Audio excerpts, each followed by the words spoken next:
আসসালামু আলাইকুম। আশা করি সবাই ভালো আছেন যে যেখানে আছেন। আসলে ভালো থাকাটা ডিপেন্ড করে একেকজনের উপরে। আসলে আমরা তো বর্তমানে আমরা একেকজন একেক রকম আছি। সবাই ভালো নেই। আজকে খুবই এক্সাইটিং একটা টপিক নিয়ে কথা বলতে যাচ্ছি। এটা নিয়ে কথা না বললেও পারতাম, যেহেতু এটা আমার স্বভাব বা বদস্বভাব বা যেটাই বলেন আমাদের সোসাইটিতে কি আশয় বিষয় মাঝে মধ্যে একটু নাড়াচাড়া দিতে হয়, না দিলেই নয়। তো যাই হোক, তো কিছুদিন আগে আমাদের নিউজ পোর্টালে কিন্তু একটা নিউজ কিছুটা ঘোরাঘুরি করছিল। হ্যাঁ, তো নিউজটা হচ্ছে কোন ব্যাপারে আপনারা হয়তো বা দেখেছেন। প্রায় 1-1.5 সপ্তাহের মতো হয়ে গেছে। 10-11 তারিখের দিকে আসছিল যে নিউজটা হচ্ছে আপনার বাংলাদেশের গড় বুদ্ধি বিশ্বের সর্বনিম্ন স্তরে। ওকে, তো এটা আসলে আমাদের জন্য সুসংবাদ না দুঃসংবাদ, না কি আমাদের পার্টি করা উচিত, কিরকম আহ, মানে কি করলে ভালো হয়? তো এখানে আরো কিছু ডিটেলস দেওয়া আছে। সম্প্রতি বিশ্বের বিভিন্ন দেশের মানুষের গড় আইকিউ নিয়ে একটি তথ্য প্রকাশ করেছে যুক্তরাষ্ট্র ভিত্তিক গবেষণা এবং সংস্থা ওয়ার্ল্ড পপুলেশন রিভিউ। 199টি দেশের মধ্যে প্রকাশিত তালিকাটি তৈরি করা হয়েছে ব্রিটিশ মনোবিদ রিচার্ড লিন দিয়ে। আচ্ছা, আমরা একটু ডিপে যাই। শীর্ষ 6টি দেশের মধ্যে পূর্ব এবং দক্ষিণ পূর্ব এশিয়ার একচেটিয়া আধিপত্য লক্ষ্য করা গেছে। 105.37 স্কোর নিয়ে চতুর্থ স্থানে হংকং, 104.1 পঞ্চম স্থানে চীন, 102.35 ষষ্ঠ স্থানে কোরিয়া, সপ্তম স্থানে ইউরোপীয় দেশ 101.6 নিয়ে বেলারুশ, এবং সপ্তম স্থানে 101.2 স্কোর নিয়ে ফিনল্যান্ড অষ্টম অবস্থানে। যাই হোক, তো প্রায় দেশের টপ লেভেলের যারা একটু এখনো ব্রেইন রট হয়ে যায়নি বাকি দেশের মতো। তো এই অবস্থা আর কি। আচ্ছা, এখন একটু র্যাবিট হোলের মেইন পয়েন্টে আসি। আচ্ছা, তালিকার সর্বনিম্ন অবস্থানে রয়েছে হিমালয়ের দেশ নেপাল। আচ্ছা, দক্ষিণ এশিয়ার দারিদ্র্যপীড়িত দেশ আফগানিস্তানও গড় আইকিউ বাংলাদেশ, ভারত এবং পাকিস্তানের চেয়ে এগিয়ে রয়েছে। আচ্ছা, 82 স্কোর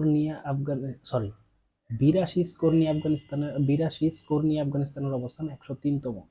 তালিকার সর্বনিম্ন। আচ্ছা, ভারত পাকিস্তান ছাড়াও বাংলাদেশের চেয়ে এগিয়ে থাকা এশীয় দেশগুলোর মধ্যে হচ্ছে মিয়ানমার 52তম, ইরাক 61তম, থাইল্যান্ড 64তম। বিশেষজ্ঞদের মতে সাধারণভাবে আইকিউ স্কোর 85 এবং 115 হলে তাকে গড় বা স্বাভাবিক বুদ্ধিমত্তা হিসেবে ধরা হয়। 130 হলে ব্যক্তি সাধারণের তুলনায় বুদ্ধিমত্তা সম্পন্ন হিসেবে বিবেচিত হন।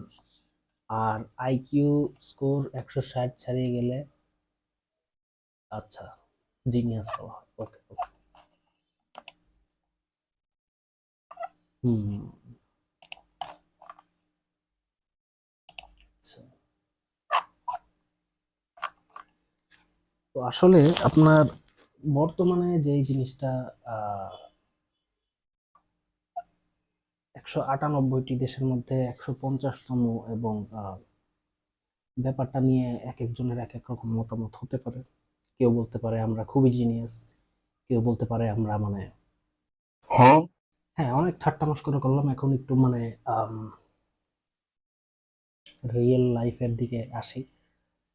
তো এটা যে শুধু হ্যাঁ, এটার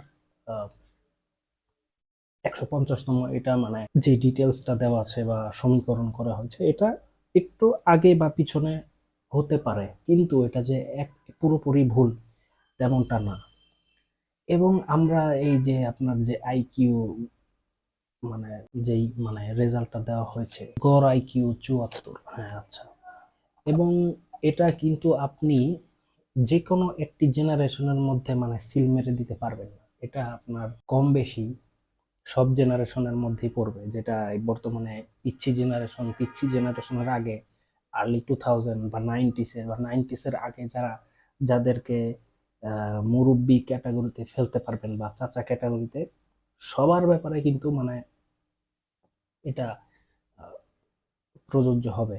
এবং শুধুমাত্র একটি জেনারেশনের মানে, হ্যাঁ, আমার বর্তমানে যে জেনারেশনটা আছে একদম কাঁচা জেনারেশন, যারা মানে হাতে পাবজি বা হাতে টিকটক নিয়ে মানে বড় হয়েছে, তাদের তো একদম তারা রেড লেভেলে আছে বলা যেতে পারে। সেটা আরেক জিনিস। কিন্তু মানে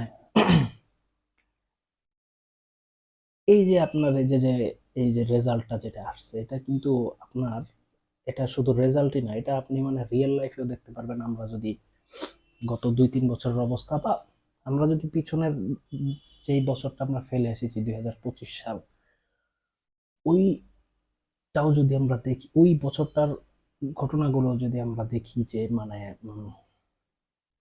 চিন্তাধারার দিক থেকে কতটা গর্ধব হতে পারে কিছু মানুষ, সবাই না। এবং আরেকটা জিনিস, যে আপনার এই যে সবাই যদি বোকা হয় দেশের, তাহলে বুদ্ধিমানরা কথা, হ্যাঁ, এটা আপনি বলতে পারেন যে বাংলাদেশে যাদের মানে আইকিউ অনেক হাই বা আইকিউ অনেক মানে উচ্চ লেভেলের পর্যায়ে থিঙ্কিং লেভেল যাদের খুবই রেয়ার, হ্যাঁ, হাজারে বা লাখে 4-5 জন, তারা বাংলাদেশে নেই। তারা বাহিরের কান্ট্রিতে গিয়ে টপ লেভেলের লাইফ তারা মানে তারা প্রতিষ্ঠিত হয়ে মানে সেখানে মানে তাদের জীবনযাপন করছে। অবশ্যই তারা এরকম বা মানে লাইফস্টাইল বা দেশের অবস্থা মানে এরকম একটা সিচুয়েশনে তারা থাকতে চাইবে না। এটা খুবই ক্লস্ট্রোফোবিক বর্তমানের মানে দিক থেকে। আরেকটা জিনিস যেটা হতে পারে, হ্যাঁ, বাংলাদেশে বুদ্ধিজীবী আছে, হ্যাঁ, বাংলাদেশে বুদ্ধিজীবী আছে, যারা বাকি আছে, যারা বাহিরের কান্ট্রিতে যায়নি এবং তারা তাদের বুদ্ধিকে নেগেটিভ ওয়েতে ব্যবহার করছে। আমরা দেখেছি যে এখন যেটা মানে বেশি চিৎকার চেঁচামেচি হচ্ছে সোশ্যাল মিডিয়াতে, যে এত এত ঋণ খেলাপি আমাদের দেশে, তারপরেও তারা মানে মানে হাই লেভেলে স্টে করছে কিভাবে, মানে ঋণ খেলাপির দিক থেকে মানে হাজার হাজার কোটি টাকা। আচ্ছা, যাই হোক, তো সেটাও একটা বড় জিনিস। এবং আপনার দেখবেন মানে 2025 সালে মানে কি কি ঘটনা ঘটেনি, হ্যাঁ, মানে জুতা চুরি থেকে শুরু করে মানে কত প্রকারের ঘটনা, হ্যাঁ। আপনি যদি দেখেন বয়কটের নামে জুতা চুরি, মানে কেউ কিন্তু বিশ্বাস করতো না। আপনি যদি টাইম মেশিন দিয়ে কোনো মানে চেতনাদায়ক চ্যাপ্টারে যান, এখন সেখানে গিয়ে আপনি যদি বলেন আপনারা তো অনেক ভালো কাজ করতেছেন, কিন্তু 2025 সালে তো সবাই জুতা চুরি করতেছে, তাহলে আপনাকেই মানে জুতা দিয়ে পিটানো হতো। কিন্তু হ্যাঁ, যদি আপনি যে মানে এই প্রমাণ যদি নিয়ে না যেতেন, তো এটা একটা বড় জিনিস। এবং এটা আপনাকে মানে চিন্তিত করে যে আপনি কতটা পিছিয়ে আছেন একটা দেশ হিসেবে। এবং আপনি মানে 2025 সালেও এসে আমাদের দেশে এই যে কালচার, এই যে আপনার কালচার না বললে ক্যান্সার বললে ভালো হয়, যে এই যে আপনার হরতাল, মারামারি, বাসে আগুন দাও, এটা সেটা, নির্বাচন নিয়ে, তারপরে এই যে এই নাকে টিপ দিলে দুধ পড়ে, এরকম পোলাপান মানে রাজনীতি নিয়ে লাফালাফি করতেছে, টোকাই পোলাপান রাজনীতি নিয়ে লাফালাফি করতেছে। তো এই জিনিসগুলো আপনাকে মানে এক প্রকার চিন্তায় ফেলে, যে আসলে আপনি মানে কোন রিয়ালিটির মধ্যে আছেন। এবং আপনি দেখতে পাবেন কয়েকদিন পরে পরে আপনার এই যে চেয়ার ভাঙাভাঙি হয়, এই যে চেয়ার ভাঙাভাঙি মানে একদল আরেক দলকে মানে মারামারি করছে, চেয়ার ভাঙাভাঙি করছে, মানে খুবই মানে ডিসকাস্টিং লেভেলের জিনিস, মানে এগুলি খুবই বাজে। এবং আমরা দেখেছি যে রোজার মাসের আগে কি পরিমাণ ধর্ষণ বেড়ে গিয়েছিল, শুধু ধর্ষণ না, বলাৎকার। এবং মনে হয় বাংলাদেশ এমন একটি জায়গা যেখানে আপনার মানুষের কথার সাথে কাজের মিল নেই, এবং কথার সাথে কাজে মিল না থাকলেও সমস্যা নেই। আপনি যদি মানে আকাম কুকাম অতীতে করে থাকেন, তাহলে আপনি সমস্যা নেই, আপনাকে অনেক সম্মান দিবে পাবলিক ফিউচারে। মানে একটা জিনিস ভুলতে না ভুলতে আরেকটা জিনিস পপ আউট করে, আরেকটা ট্রেন্ড জিনিস, আরেকজন মারা যায়, সেই মারা গেলে তাকে নিয়ে কিছুদিন কান্নাকাটি হয়, তাকে ভুলে যায়, আরেকটা নতুন জিনিস মানে মানে আমদানি হয়, মানে কি একটা অবস্থা। তারপরেও আপনি দেখবেন আপনার অলিতে গলিতে চিপায় চাপায় মানে আহ, আহ, চায়ের দোকানে বা ওই টেম্পু স্ট্যান্ডে এই টাইপের জায়গায় মানে বুদ্ধিমানের অভাব নেই। একজন আরেকজনের থেকে কম বুঝে না, মানে কেউ কারো থেকে কম বোঝে না, সবাই তার তার থেকে সঠিক, এবং সে সবাইকে ভুল প্রমাণ করার মানে মানে একটা যে প্রতিযোগিতা, মানে এটা বলা যেতে পারে এটা অনেক আগে ট্রেন্ড চলে আসছে এবং এটা এখনো চলছে। কিন্তু আসলে মানে সায়েন্স কি বলে, বা আমাদের বর্তমানে যেটা আমরা দেখতে পাচ্ছি যে আমরা 198টি দেশের মধ্যে 150তম। তো এইটা নিয়ে কারো মাথা ব্যথা নাই। এবং আপনি আরেকটা জিনিস চিন্তা করবেন যে আমরা যদি আমাদের শিক্ষা ব্যবস্থার দিকে তাকাই, মনে হয় আমাদের থেকে ডিসকাস্টিং লেভেলের এরকম জিনিস মানে দ্বিতীয়টা আছে। তো এটা মানে শিখে মানে আপনি দেখবেন অনেক হাই লেভেলের সার্টিফিকেট ধারীরা তারা কিন্তু মানে তারা ঠিকভাবে ইংলিশ বলতে পারে না, ইংলিশ বলতে গেলে তারা উল্টে পাল্টে ফেলে, এবং তারা তাদের কাছে সার্টিফিকেট থাকলেও তাদের কাছে মানে ওইরকম মেধাটা নেই। এবং ইংলিশ এমন একটা ল্যাঙ্গুয়েজ যেটা আমাদের ইন্টারন্যাশনাল ল্যাঙ্গুয়েজ, যেটা আমাদের সব সময় কাজে লাগে। আপনি কোনো ভাষা যদি নাও পারেন, আপনাকে ইংলিশটা জানতে হবে আপনার যান বাঁচানোর জন্য। সেইটা শিক্ষা দেওয়াকে এমন মানে পেঁচানো ঘোচানো হয়েছে, মানে মুখস্থ করা, মানে মুখস্থ করলে তো সেটা আপনি শিখতে পারবেন না, তাই না?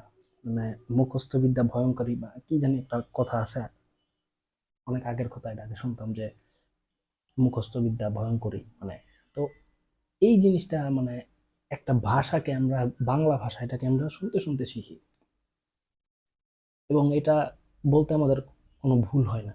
তেমনি ভাবে ইংলিশটাকে ওইভাবে না করে, ইংলিশ অমুক রচনা মুখস্থ করো, তমুক প্যারাগ্রাফ মুখস্থ করো, আহ, তো সেইটা হচ্ছে আরেক চ্যাপ্টার, এটা নিয়ে ওই বেশি গভীরে যেতে চাই না।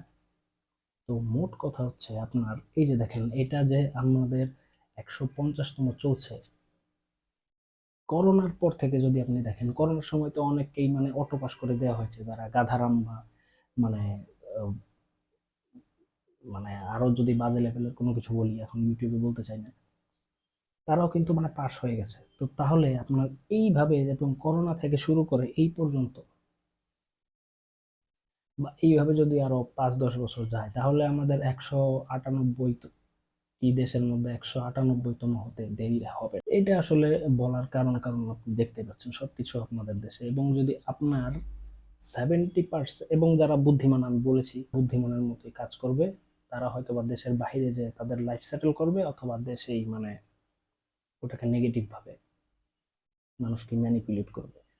তো হ্যাঁ, আর আপনার আশেপাশে, আপনার এলাকায় তো মানে বুদ্ধিজীবী, বা আমার আপনার এলাকার আশেপাশে মানে বুদ্ধিজীবীদের অভাব নেই। আমাদের ফ্যামিলি মেম্বারের মধ্যেও থাকবে, দেখবেন কয়েকজন খুবই বোঝে, কিন্তু মানে আসলে নিজেই কিছু বোঝে না, এবং অন্যকে জ্ঞান দেয়, নিজের লাইফটা একদম গাধা, মানে নিজের লাইফে সেটা অ্যাপ্লাই করতে পারে না, অতিরিক্ত বুদ্ধি দেয়। ব্যাপারটা নিয়ে মানে কি রকম মতামত কমেন্ট সেকশনে জানাবেন। আবারও কোনো একটা এরকম উদ্ভট ভিডিওতে আপনাদের সাথে কথা হবে। আসসালামু আলাইকুম।